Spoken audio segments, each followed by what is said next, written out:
Hi everyone, welcome back. I'm Christina, the manager of the Pacific Beach Library. Thank you for joining me for day 17 of our read along together of Dracula by Bram Stoker.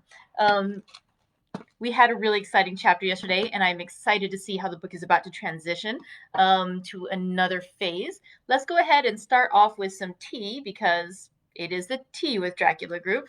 Let's see. Today's tea is, I'm trying to remember what it was. Today's tea is a green tea with cranberry flavor. That's what it was. Let's give this a taste.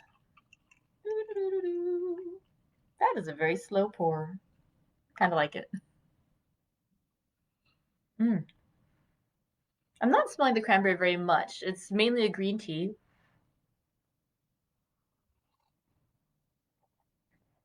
Oh, it does have a cranberry flavor.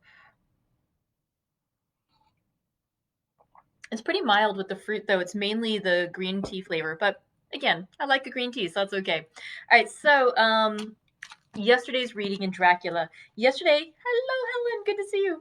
Yesterday we read chapter 16, and chapter 16 was exciting because in that one, Dr. Van Helsing and Dr. Seward brought Arthur Holmwood and also Quincy Morris to the cemetery, and they opened up the grave, the casket of Lucy Westenra, and they discovered that it was empty.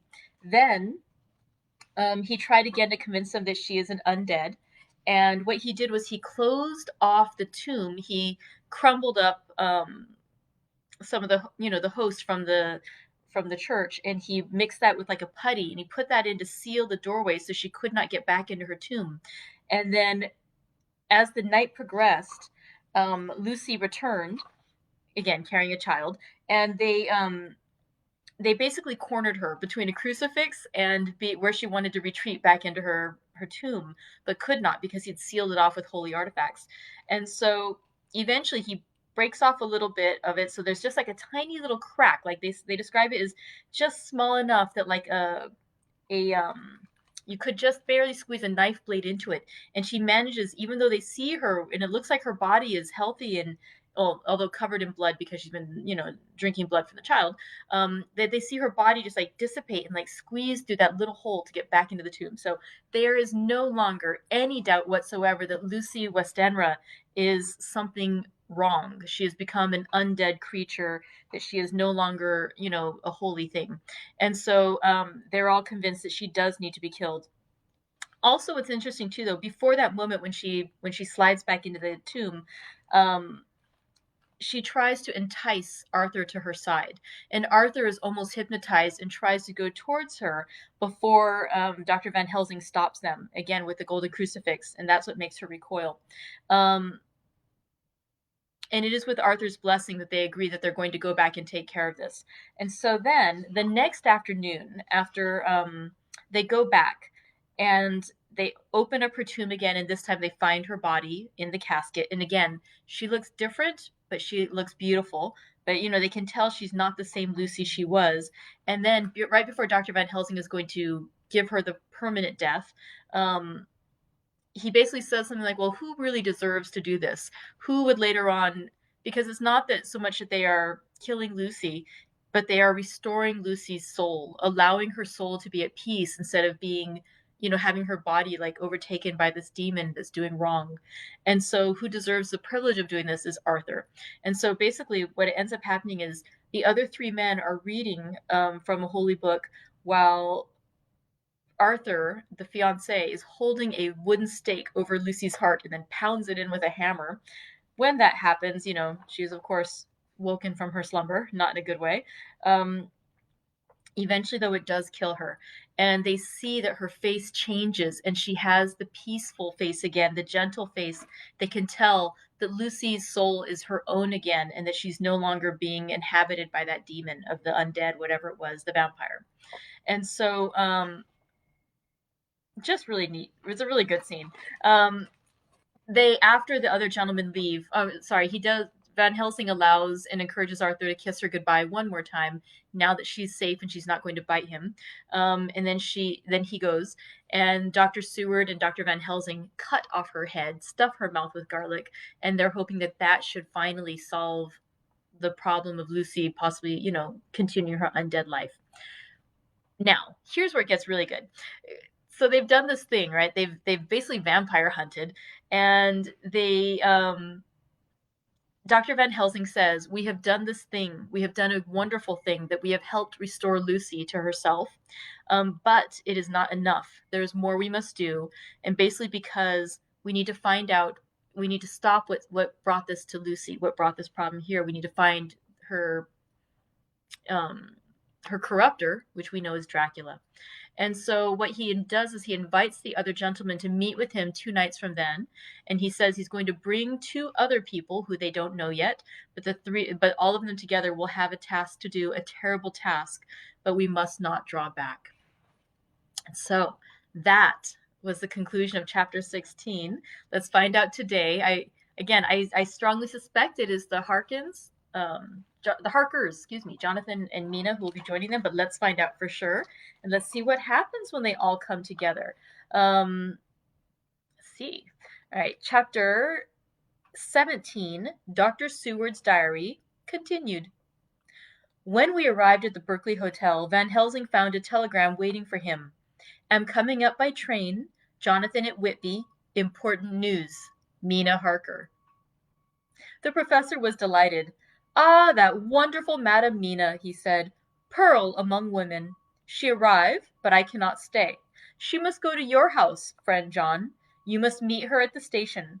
Telegraph her en route so that she may be prepared." When the wire was dispatched, he had a cup of tea.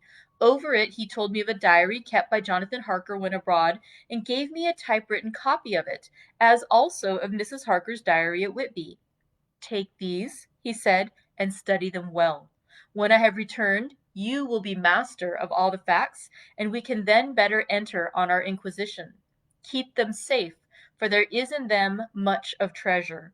You will need all your faith, even you who have had such an experience as that of today. What is here told," he laid his hand heavily and gravely on the packet of papers as he spoke, "may be the beginning of the end to you and me and many another, or it may sound the knell of the undead who walk the earth. Read all, I pray you, with the open mind, and if you can add in any way to the story here told, do so, for it is all important. You have kept diary of all these so strange things, is it not so? Yes. Then we shall go through all these together when we meet." He then made ready for his departure, and shortly after drove off to Liverpool Street. I took my way to Paddington, where I arrived about 15 minutes before the train came in.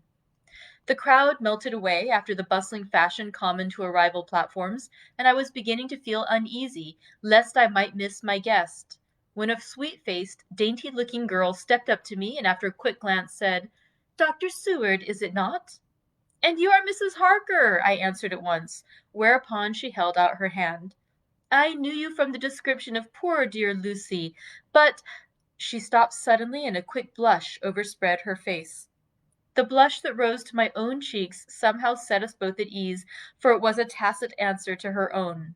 I got her luggage, which included a typewriter, and we took the Underground to Fenchurch Street, after I had sent a wire to my housekeeper to have a sitting room and bedroom prepared at once for Mrs. Harker. In due time we arrived. She knew, of course, that the place was a lunatic asylum, but I could see that she was unable to repress a shudder when we entered. She told me that, if she might, she would come presently to my study, as she had much to say. So here I am, finishing my entry in my phonograph diary whilst I await her. As yet, I have not had the chance of looking at the papers which Van Helsing left with me, though they lie open before me. I must get her interested in something, so that I may have an opportunity of reading them. She does not know how precious time is, or what a task we have in hand. I must be careful not to frighten her. Here she is. Mina Harker's Journal, 29 September. After I had tidied myself, I went down to Dr. Seward's study. At the door I paused a moment, for I thought I heard him talking with someone. As, however, he had pressed me to be quick, I knocked at the door, and on his calling out, "Come in," I entered. To my intense surprise, there was no one with him. He was quite alone, and on the table opposite him was what I knew at once from the description to be a phonograph. I had never seen one and was much interested. I hope I did not keep you waiting, I said, but I stayed at the door as I heard you talking and thought there was someone with you. Oh, he replied with a smile. I was only entering my diary. Your diary? I asked him in surprise. Yes, he answered. I keep it in this. As he spoke, he laid his hand on the phonograph. I felt quite excited over it and blurted out, Why, this beats even shorthand. May I hear it say something? Certainly, he replied with alacrity, and stood up to put it in train for speaking. Then he paused, and a troubled look overspread his face. The fact is, he began awkwardly, I only keep my diary in it, and as it is almost entirely, about my cases, it may be awkward. That is, I mean. He stopped, and I tried to help him out of his embarrassment. You helped to attend dear Lucy at the end. Let me hear how she died. For all that I know of her, I shall be very grateful. She was very, very dear to me. To my surprise, he answered, with a horror-struck look in his face, Tell you of her death? Not for the wide world. Why not? I asked, for some grave, terrible feeling was coming over me. Again he paused, and I could see that he was trying to invent an excuse. At length he stammered out, You see, I do not know how to pick out any particular part of the diary. Even while he was speaking, an idea dawned upon him, and he said with unconscious simplicity, in a different voice, and with the naivete of a child, That's quite true, upon my honor. Honest Indian. I could not but smile, at which he grimaced. I gave myself away that time, he said. But do you know that, although I have kept the diary for months past, it never once struck me how I was going to find any particular part of it in case I wanted to look it up? By this time my mind must have something to add to the sum of our knowledge. By this time my mind was made up that the diary of a doctor who attended Lucy might have something to add to the sum of our knowledge of that terrible being, and I said boldly, Then, Dr. Seward, you had better let me copy it out for you on my typewriter. He grew to a positively deathly pallor as he said, No, no, no, for all the world. I wouldn't let you know that terrible story. Then it was terrible. My intuition was right. For a moment I thought, and as my eyes ranged the room, unconsciously looking for something or some opportunity to aid me, they lit on a great batch of typewriting on the table. His eyes caught the look in mine, and without his thinking, followed their direction. As they saw the parcel, he realized my meaning. You do not know me, I said. When you have read those papers, my own diary, and my husband's also, which I have typed, you will know me better. I have not faltered in giving every thought of my own heart in this cause, but of course you do not know me yet, and I must not expect you to trust me so far. He is certainly a man of noble nature. Poor dear Lucy was right about him. He stood up and opened a large drawer in which were arranged in order a number of hollow cylinders of metal covered with dark wax, and said, You are quite right. I did not trust you because I did not know you, but I know you now, and let me say that I should have known you long ago. I know that Lucy told you of me. She told me of you too. May I make the only atonement in my power? Take the cylinders and hear them. The first half-dozen of them are personal to me, and they will horrify you. Then you will know me better. Dinner will by then be ready. In the meantime, I shall read over some of these documents and shall be better able to understand certain things. He carried the phonograph himself up to my sitting room and adjusted it for me. Now I shall learn something pleasant, I am sure, for it will tell me the other side of a true love episode of which I know one side already. Dr. Seward's Diary, 29 September. I was so absorbed in that wonderful diary of Jonathan Harker and that other of his wife that I let the time run on without thinking. Mrs. Harker was not down when the maid came to announce dinner, so I said, She is possibly tired. Let dinner wait an hour, and I went on with my work. I had just finished Mrs. Harker's diary when she came in. She looked sweetly pretty, but very sad, and her eyes were flushed with crying. This somehow moved me much. Of late I have had cause for tears, God knows, but the relief of them was denied me, and now the sight of those sweet eyes brightened with recent tears, went straight to my heart. So I said as gently as I could, "I greatly fear I have distressed you." "Oh, no, not distressed me," she replied, "but I have been more touched than I can say by your grief. That is a wonderful machine, but it is cruelly true. It told me, in its very tones, the anguish of your heart. It was like a soul crying out to Almighty God. No one must hear them spoken ever again. See, I have tried to be useful. I have copied out the words on my typewriter, and none other need now hear your heartbeat as I did." "No one need ever know, shall ever know," I said in a low voice. She laid her hand on mine and said very gravely, "Ah, but they must." "Must? But why?" I asked. "Because it is a part of the terrible story, a part of poor dear Lucy's death and all that led to it. Because in the struggle which we have before us to rid the earth of this terrible monster, we must have all the knowledge and all the help which we can get. I think that the cylinders which you gave me contained more than you intended me to know, but I can see that there are in your record many lights to this dark mystery. You will let me help, will you not? I know all up to a certain point, and I see already, though your diary only took me to 7 September, how poor Lucy was beset, and how her terrible doom was being wrought out. Jonathan and I have been working day and night since Professor Van Helsing saw us. He has gone to Whitby to get more information, and he will be here tomorrow to help us. We need have no secrets amongst us. Working together and with absolute trust, we can surely be stronger than if some of us were in the dark." She looked at me so appealingly, and at the same time manifested such courage and resolution in her bearing, that I gave in at once to her wishes. "You shall," I said. "Do as you like in the matter. God forgive me if I do wrong. There are terrible things yet to learn of, but if you have so far travelled on the road to poor Lucy's death, you will not be content, I know, to remain in the dark. Nay, the end, the very end, may give you a gleam of peace. Come, there is dinner. We must keep one another strong for what is before us. We have a cruel and dreadful task.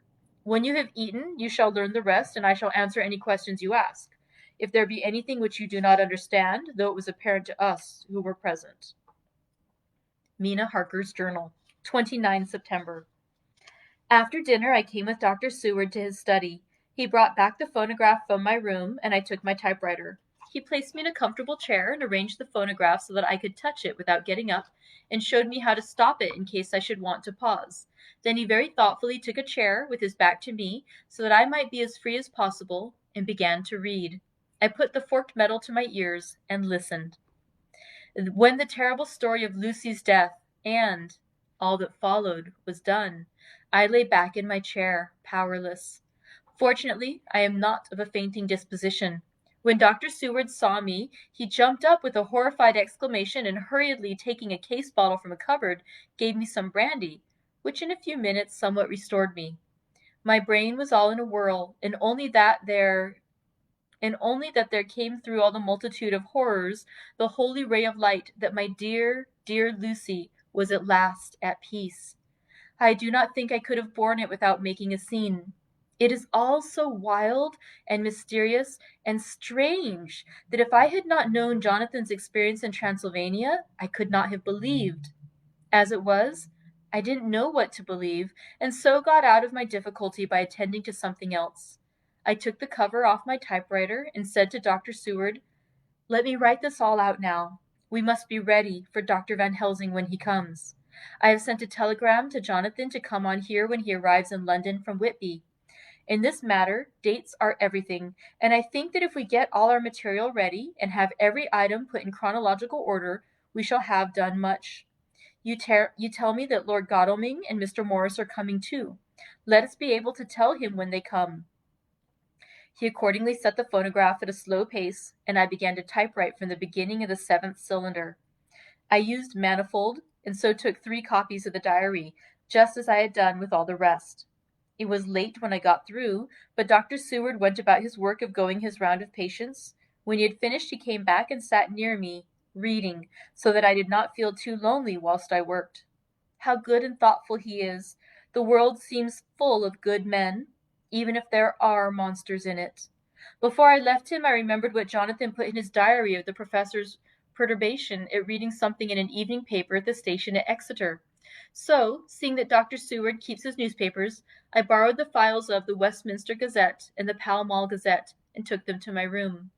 I remember how much the Daily Graph and the Whitby Gazette, of which I had made cuttings, helped me to understand the terrible events at Whitby when Count Dracula landed. So I shall look through the evening papers since then, and perhaps I shall get some new light. I am not sleepy, and the work will help to keep me quiet. Dr. Seward's Diary, 30 September.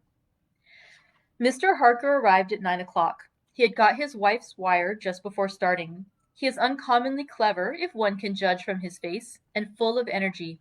If this journal be true, and judging by one's own wonderful experiences, it must be, he is also a man of great nerve.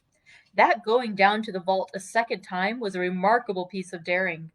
After reading his account of it, I was prepared to meet a good specimen of manhood, but hardly the quiet, businesslike gentleman who came here today. Later, after lunch, Harker and his wife went back to their own room, and as I passed a while ago, I heard the click of the typewriter. They are hard at it. Mrs. Harker says that they are knitting together in chronological order every scrap of evidence they have. Harker has got the letters between the consignee of the boxes at Whitby and the carriers in London who took charge of them. He is now reading his wife's typescript of my diary. I wonder what they make out of it. Here it is. Strange that it never struck me that the very next house might be the Count's hiding place. Goodness knows that we had enough clues from the conduct of the patient Renfield.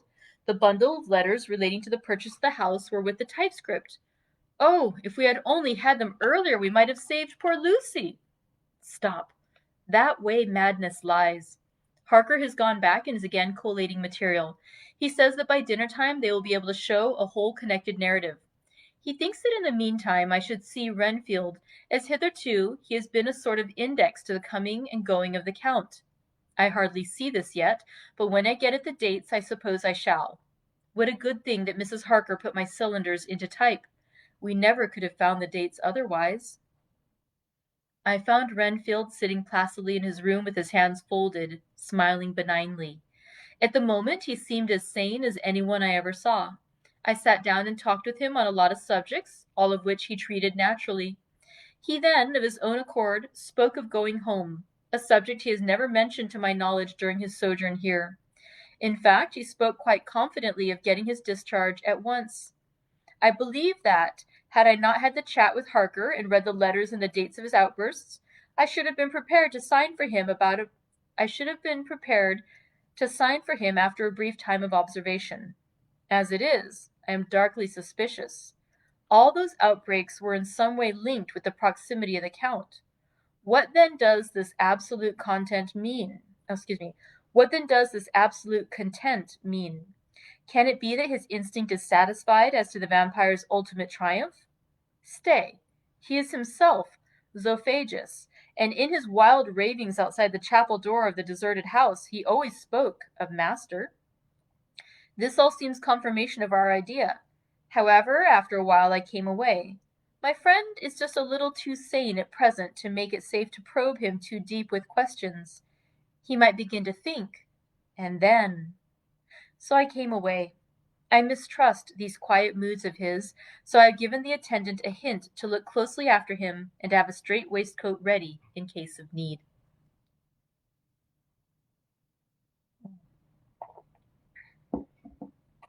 Jonathan Harker's Diary, 29 September, in train to London.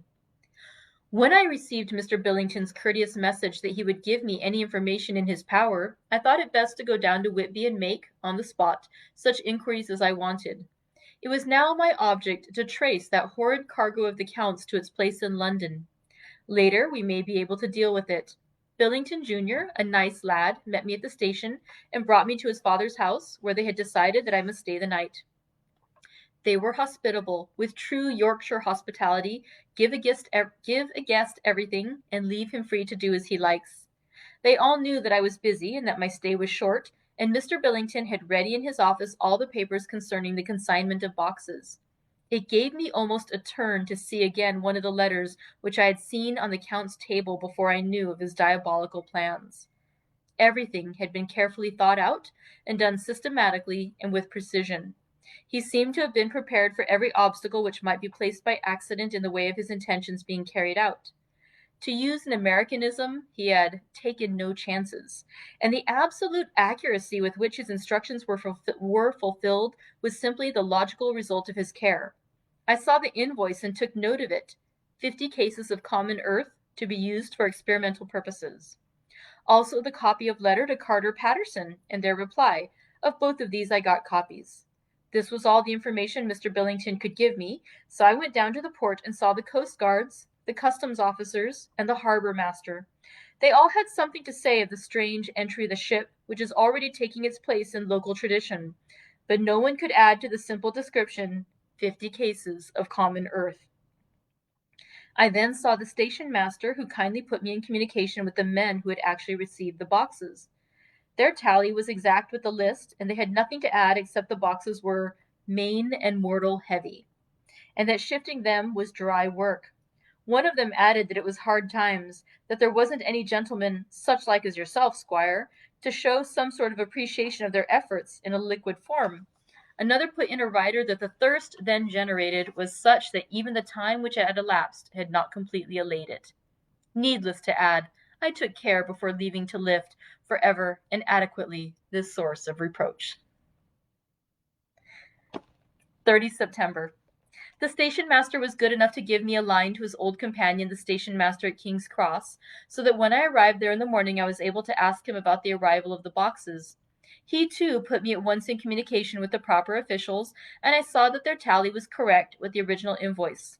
The opportunities of acquiring an abnormal thirst had been here limited. A noble use of them had, however, been made, and again I was compelled to deal with the result in an ex post facto manner.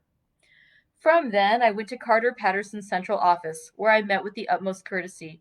They looked up the transaction in their daybook and letterbook, and at once telephoned to their King's Cross office for more details.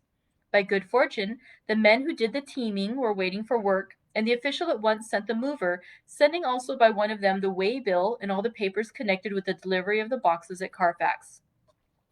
Here again I found the tally agreeing exactly. The carrier's men were able to supplement the paucity of the written words with a few details. These were, I shortly found, connected almost solely with the dusty nature of the job and the consequent thirst engendered in the operators.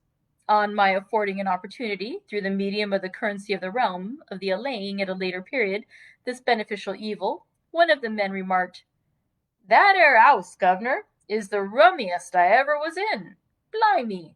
But it ain't been touched since 100 years.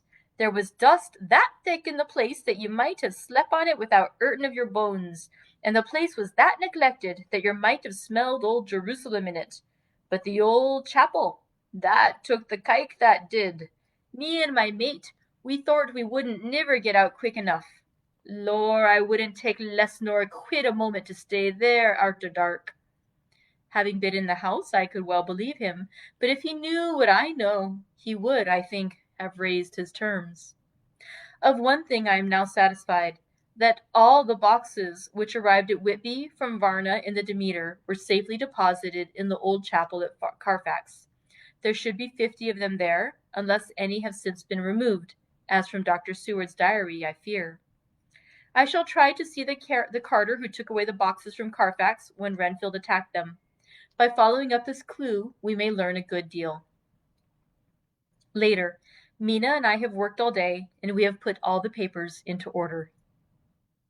Mina Harker's diary, or Mina Harker's journal. 30 September. I am so glad that I hardly know how to contain myself. It is, I suppose, the reaction from the haunting fear which I have had, that this terrible affair and the reopening of his old wound might act detrimentally on Jonathan. I saw him leave for Whitby with as brave a face as I could, but I was sick with apprehension. The effort has, however, done him good. He was never so resolute, never so strong, never so full of volcanic energy as at present. It is just as that dear, good Professor Van Helsing said. He is true grit, and he improves under strain that would kill a weaker nature. He came back full of life and hope and determination. We have got everything in order for tonight. I feel myself quite wild with excitement. I suppose one ought to pity anything so hunted as is the Count. That is just it. This thing is not human, not even beast. To read Dr. Seward's account of poor Lucy's death and what followed is enough to dry up the springs of pity in one's heart. Later, Lord Godalming and Mr. Morris arrived earlier than we expected. Dr. Seward was out on business and had taken Jonathan with him, so I had to see them. It was to me a painful meeting, for it brought back all poor dear Lucy's hopes of only a few months ago. Of course they had heard Lucy speak of me, and it seemed that Dr. Van Helsing, too, had been quite blowing my trumpet, as Mr. Morris expressed it. Poor fellows, neither of them is aware that I know all about the proposals they made to Lucy. They did not quite know what to say or do, as they were ignorant of the amount of my knowledge, so they had to keep on neutral subjects. However, I thought the matter over and came to the conclusion that the best thing I could do would be to post them in affairs right up to date. I knew from Dr. Seward's diary that they had been at Lucy's death, her real death, and that I need not fear to betray any secret before the time. So I told them, as well as I could, that I had read all the papers and diaries, and that my husband and I, having typewritten them, had just finished putting them in order. I gave them each a copy to read in the library. When Mr. Godalming got his and turned it over, it does make a pretty good pile. He said, "Did you write all this, Mrs. Harker?" I nodded, and he went on. "I don't quite see the drift of it, but you people are all so good and kind and have been working so earnestly and so energetically that all I can do is accept your ideas blindfold and try to help you. I have had one lesson already in accepting facts that should make a man humble to the last hour of his life. Besides, I know you loved my poor Lucy." Here he turned away and covered his face with his hands. I could hear the tears in his voice. Mr. Morris, with instinctive delicacy, just laid a hand for a moment on his shoulder and then walked quietly out of the room. I suppose there is something in a woman's nature that makes a man free to break down before her and express his feelings on the tender or emotional side without feeling it derogatory to his manhood. For when Lord Godalming found himself alone with me, he sat down on the sofa and gave way utterly and openly. I sat down beside him and took his hand. I hope he didn't think it forward of me, and that if he ever thinks of it afterwards, he never will have such a thought. There, I wrong him, for I know he never will. He is too true a gentleman. I said to him, for I could see that his heart was breaking, "I loved dear Lucy, and I know what she was to you, and what you were to her. She and I were like sisters, and now she is gone. Will you not let me be like a sister to you in your trouble?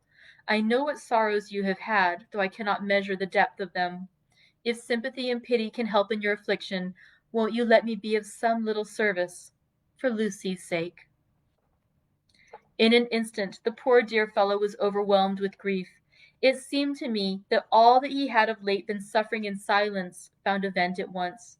He grew quite hysterical, and raising his open hands, beat his palms together in a perfect agony of grief. He stood up, and then sat down again, and the tears rained down his cheeks. I felt an infinite pity for him, and opened my arms unthinkingly.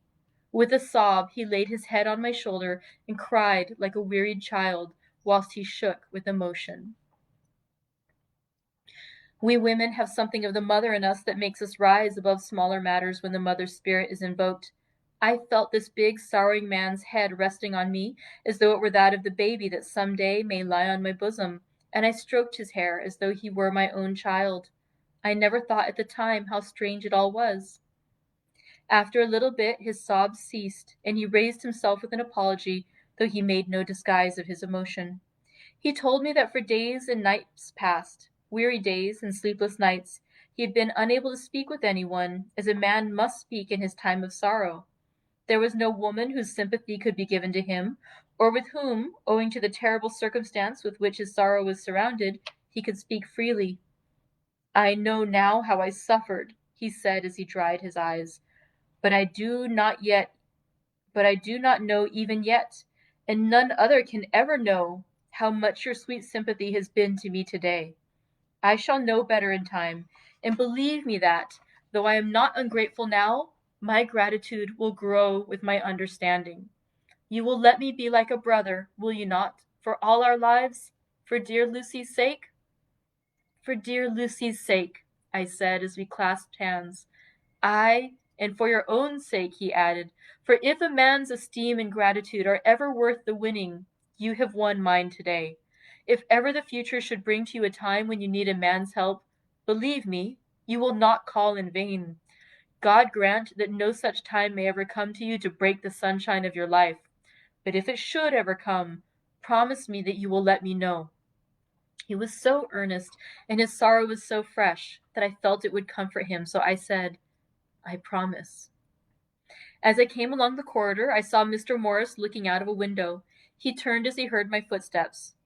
"How is Art?" he said. Then noticing my red eyes, he went on, "Ah, I see you have been comforting him. Poor old fellow, he needs it. No one but a woman can help a man when he is in trouble of the heart, and he had no one to comfort him." He bore his own troubles so bravely that my heart bled for him. I saw the manuscript in his hand, and I knew that when he read it he would realize how much I knew. So I said to him, "I wish I could comfort all who suffer from the heart. Will you let me be your friend, and will you come to me for comfort if you need it? You will know later on why I speak." He saw that I was in earnest, and stooping took my hand, and raising it to his lips, kissed it. It seemed but poor comfort to so brave and unselfish a soul, and impulsively I bent over and kissed him. The tears rose in his eyes, and there was a momentary choking in his throat. He said quite calmly, "Little girl, you will never forget that true-hearted kindness, so long as ever you live." Then he went into the study to his friend. Little girl, the very words he had used to Lucy, and oh, but he proved himself a friend. That concludes chapter 17, and I'm actually a little weepy. Oh my goodness. Okay, we're still setting the stage for what they're going to do as they plan ahead with how they're going to try to stop Count Dracula from doing more damage. But yeah. Okay. I actually feel a little weepy. I'm so sorry.